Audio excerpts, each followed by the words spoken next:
Hi, I'm Jeff Leroy. I've been doing giant monster movies for a while. I make a lot of miniatures, which are hit and miss. A lot of them are made out of cardboard and garbage and stuff I find on the street, old food containers. On my new project, Giantess Attack vs. the Turtlenator, I wanted miniatures like the greatest kaiju movie of all, Godzilla 1998.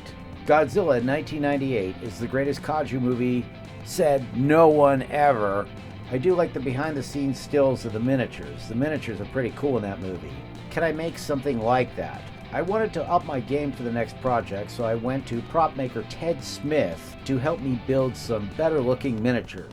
Hey everybody, I'm Evil Ted, and today we're going to be talking about buildings I'm making for Jeff Leroy. What we're doing is we're actually making miniature buildings that can be smashed in and broken. I know Jeff struggled with making them out of foam core, which they still look pretty cool, but he asked me a technique and some stuff I used to do at other shops. As you can see here, this is a building face. It's an old brick building. This one was my favorite because I couldn't find the brick texture I liked. Okay. So I ended up just drawing it in with a ballpoint pen and then taking a craft knife and cutting them, and then taking a heat gun and making the foam shrink, so it created the brick texture by hand. Have a modern building, and then we have more of a like skyscraper cement building. And what we're gonna do is we're gonna make molds of these. The plan is to pour in silicone rubber on top of these, and we're gonna make silicone molds, and what they do is once they're done, we'll be able to peel them out and then flip them over, and then we'll pour plaster of Paris into them. See these lines right here? Yeah. I put those in there because that shows that when the rubber reaches that line, you're good. I've always found when I'm making molds, people just kind of pour randomly. Now, when you work in a shop and you're not paying for the material, people are very generous with it, and they dump, and they fill them up, make them big. And that's not necessary. So we're just going to make it to where I made a mark where it's just above the actual piece itself. It'll be enough to cover it, but leave you enough material you can pour into other molds. These guys are foam core. Break them open, grab the mold, and just peel them out. When you're pouring stuff into it, you want to make sure everything gets level. So when you make the mold itself, you want to make sure it's level, because what that does, that allows the silicone to be level. From when you peel it out and flip it over and use it as a mold, you know that when you pour your plaster in, it'll be level. These are shear foamers. You find these at hardware stores. They have a little grate on them, so just to shave the edges to clean them all up, so therefore they're all the same size, so they'll butt up against each other when you're gluing them. So out of the 4 molds that Ted made for me, I think this one looks like the easiest one to do. I'm going to attempt to make a silicone mold of this. It's the first time I've ever done this before.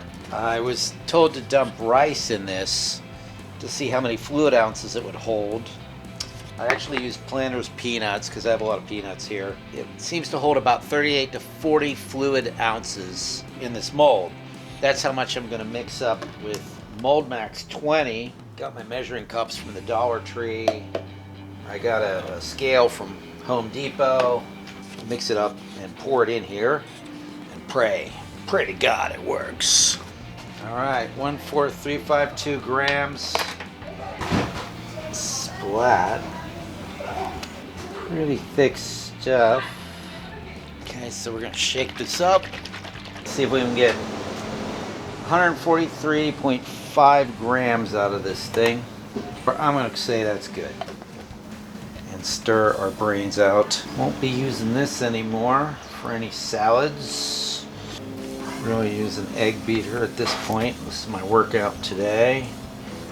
Can't imagine there's any air in here, but whoop, there goes that Dollar Tree thingamajiggy.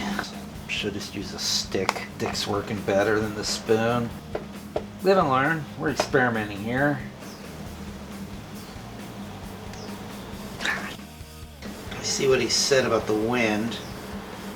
Don't do this in the wind. Coating looks pretty even. Steven. Alright, so here it is on a level surface, and I'm seeing a lot of air bubbles. It's probably isn't good, but we will let this dry for 24 hours and see what we end up with. Hey, Jeff! Jeff, your mold is ready to come out! Let's do it, man!